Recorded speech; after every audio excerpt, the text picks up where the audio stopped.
Now remember, catalysis for enzymes means that it does not affect the equilibrium, right? We're not changing the concentration of reactants or products, but instead they are going to affect the activation energy. So we're not changing the equilibrium. We're not changing the total free energy change of a reaction. So that's the difference between reactant and product. The reactant and the product, those are still going to be at the same energy levels, but it's this barrier between going from reactant to product that we can help change using a catalyst. So here's the reactant, here's the product. The total energy between these two, which is right here, right? The difference between reactant and product does not change. But this barrier here, this barrier of activation energy, we can change using a catalyst.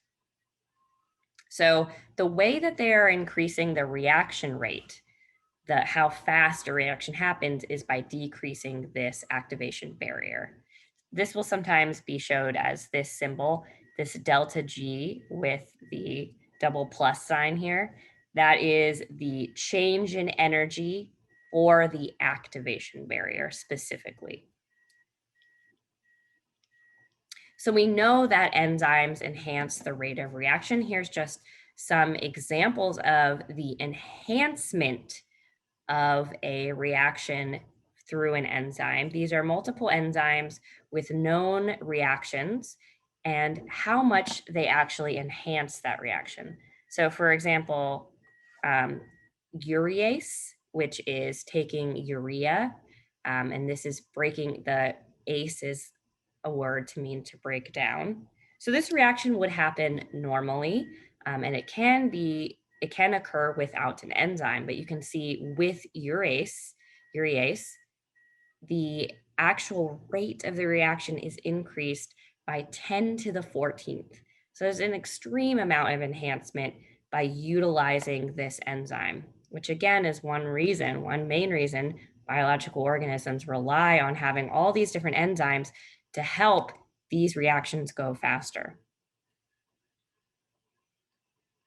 So here's a diagram, again, to help you kind of visualize what a enzyme is doing, what a catalyst is doing.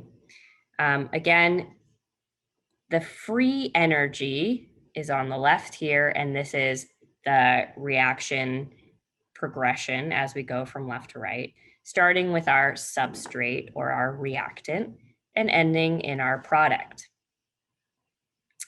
Now, remember that this portion here,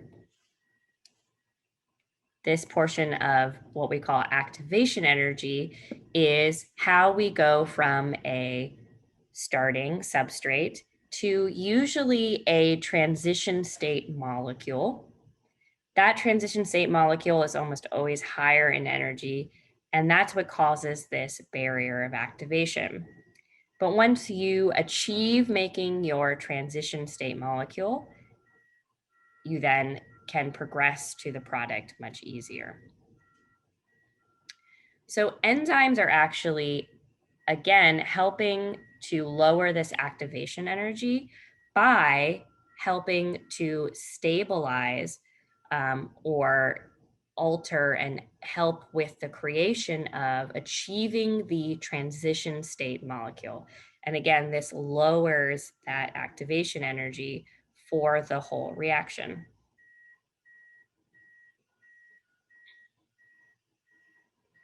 So one of the main ways that enzymes help to lower this activation energy, they help to achieve making a transition state, is just by making the groups come in closer proximity, and also by helping to keep the groups in their proper orientation. So for an uncatalyzed reaction, you can think, if you had an uncatalyzed reaction with two molecules, this is going to be, again, two free reactants that are restricted by their transition state and generally are going to be entropically unfavorable. So I'm going to show an example of that. Here is two molecules that are reacting to get this final product. Now compare that, for example, to an uncatalyzed reaction in which you have one molecule, but each side of it is where it is reacting. So this is going to be slightly more favorable, right? We've actually tied the two molecules together by a bond. So here we can see, here's this half that we saw up here, and here's this half that we saw down here, but now they are connected by a bond. So you can imagine that when we form this product, when we close these together, our rate is enhanced. And that's just purely because we have kept the two molecules that reacting closer together. And so it is more likely for them to react.